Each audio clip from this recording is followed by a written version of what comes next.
Hey, what's up guys? Dan here, and today I'm going to talk about the completely risk-free way to sell on Amazon FBA. So with Amazon, I know a lot of people, when they're getting into any kind of online income stream, starting any kind of new online business, a lot of people are worried about the risk that they're taking. And let me tell you, with Amazon, when you're going to watch this video, you're going to see why. With Amazon, there's actually a way to virtually make it risk-free. So in this video, I'm going to show you guys why Amazon FBA is virtually risk-free if you do it this way, and why it's a lot less risky than you think if you are following, the videos on this channel, and if you're following, the correct formula, and if you're actually putting in the effort and doing everything that you need to be doing. So before I get started, I want to talk about one of the major risks that people face when they're starting to sell on Amazon, and that happens when you're sending your first payment to your supplier. So obviously, when you're sending your first payment to your supplier, it's risky because you don't know where the money's going. You're sending money to China. It's kind of sketchy, right? And I totally understand what you mean. When I was first starting on Amazon a while ago, I was also like, what if I send my money and then I'm never going to see it again, right? So these are just like natural things that you experience, especially as a new online entrepreneur. It's totally normal, all right? And I'm going to show you guys right now exactly how to make your investment. So when you're sending your payment to your supplier, how to make it risk-free. So that way, if you do get scammed, which rarely happens, but if you do get scammed, or if they if they just take your money and they don't send you your product, which I honestly it rarely happens, because they want your business and they make more money actually from the profits from you than just it's not in their intentions to scam you. But anyway, basically there are two ways of making sure that you can always get your money back if your supplier doesn't send you the product. And the first way is PayPal. So I've got the PayPal site open right here. So you can actually send your payment through PayPal. And all you have to do is make an account here. So just go on paypal.com, sign up. You can either sign up as a personal account or a business account. So just go ahead and sign up. And then basically when you're talking to your supplier on either WhatsApp or Skype, that's what I recommend instead of emailing back and forth. WhatsApp and Skype, you get answers a lot quicker. When you're talking with them, first obviously get them to send you an invoice, right? So look over the invoice, look over how much you have to pay, make sure that everything's correct. And then once you actually have the invoice, basically you're going to be sending them the payment. So all right, you've agreed on the product cost with them. You got the product cost down to a good price where they can make a profit and you can make a profit. Everything's good. So now you're ready to pay. So what you're going to be doing is with PayPal, you're going to ask them for their PayPal email address. You're going to tell them that you're going to actually pay. You're willing to pay 4% on top of your total order because PayPal actually takes a fee of 4%. Sometimes they try to tell you that it's 5%. It's actually 4%. I think it's between 4 and 4.5%. So just tell them, hey, you're willing to cover 4% of the PayPal fee. And basically, just ask them for their PayPal email address. And then once you get it, you just, in PayPal, just log in, go to send payment and go to send as goods and services or send for goods and services, put their email in there and then send your 30% deposit. So you're going to be sending your 30% deposit before you make your first order. And then once they actually manufactured it and once it's ready to ship out, they'll tell you and then you send them the rest, the 70% that's left. So with PayPal, the amazing thing with PayPal is that if the product that they send, let's say it doesn't get through customs. Let's say, it's not what you wanted. Let's say it's super low quality. Let's say they don't even send it, right? Basically with PayPal, they have an amazing dispute system where they really protect the customer. And all you have to do is just dispute the transaction and just, explain hey, I didn't get my product or, this or that.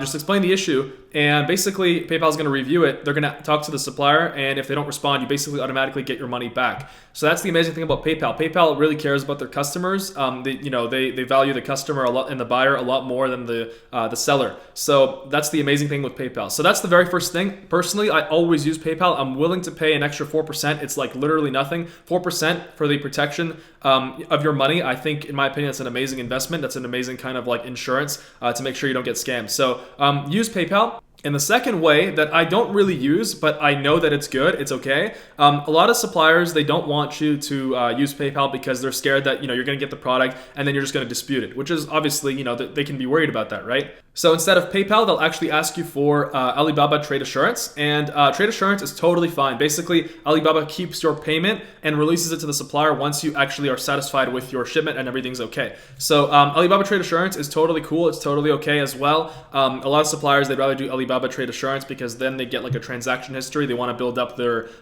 reputation on Alibaba, which is totally cool. So it's totally up to you. I always would prefer to use PayPal, but Alibaba Trade Assurance is also okay. Anything else like just wire transferring the money. Don't do that. Don't do that, because as soon as you wire transfer them the money, as soon as you go to your bank and you actually send them the wire transfer, you're probably never going to see that money again. So PayPal and Alibaba Trade Assurance, that is the best way. So if you use these two payment methods, you are not going to lose your money, and you can rest assured that your supplier is not going to scam you, because they know that you can always dispute them, you can always get your money back. So now that I've covered one of the biggest risks with Amazon, with people sending money to China, and obviously now you can see if you use PayPal or Alibaba Trade Assurance, it's totally safe, it's totally cool.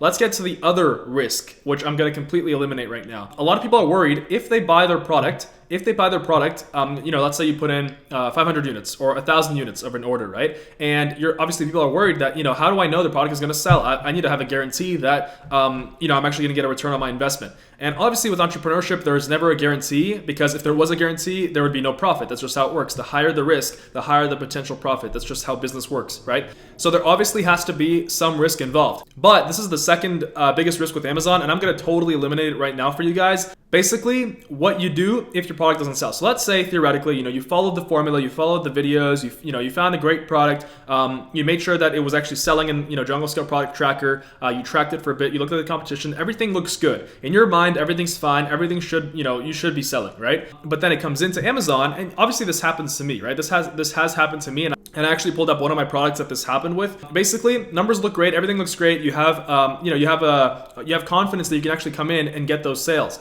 However, it comes in, you rank it, everything, you get the reviews, and it just doesn't sell. It just doesn't sell. And basically, I pulled up a product here, and not too long ago, I did invest into this product right here, and basically I put up a test order for 600 units, and it just didn't sell. All right, and obviously that's a big risk, because people are like, if it doesn't sell, I need to get my money back. How do I make sure that I don't lose my money?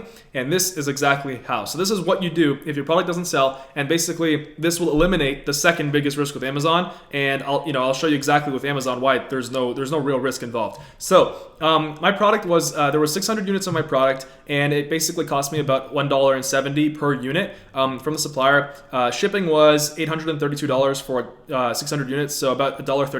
By the way, this is the exclusive profitability calculator that I talk about in another video on this channel, how to calculate profit. As well, this calculator is available in the Amazon Freedom course. It's exclusive to the course.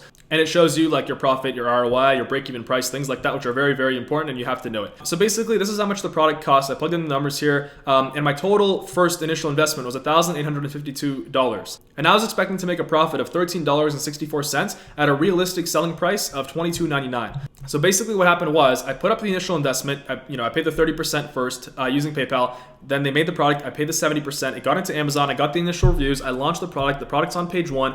And for some reason, it's just not selling. So what I did was I basically started lowering the price. My competitors were all at about this price range.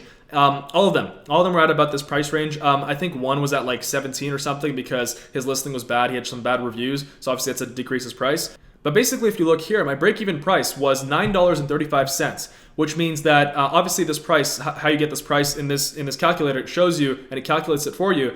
Basically, the break-even price is what price you should be selling your product at on Amazon for you to make all your initial investment back. So as if you never lost any money, just some time.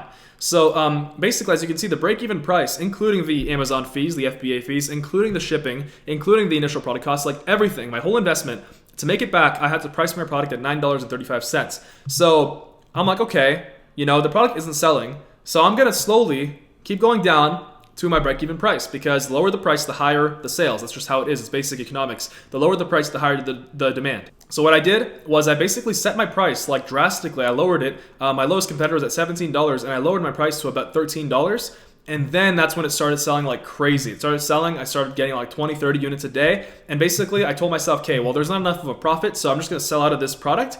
And I ended up still making a profit of, it was about, so 13 minus 9, it was about $3 or $4 per unit. So I still ended up making a profit. So I still made about a couple $1,000s. And all it took for me was just to set the price, a couple dollars above the break-even price. The reason why I couldn't set it to below $10 is because if it's below $10, Amazon's actually going to make your product an add-on product, which means that people are going to have to add $25 worth of items to their cart for them to be eligible for Prime shipping. So that's why you don't want to make it below $10. You don't want to look for products that are below $10. But yeah, so that's basically how I got my money back. And this is like the best way to make sure that you get your money back, because when people are searching for your product on Amazon, a lot of people, they click on that price lowest to highest.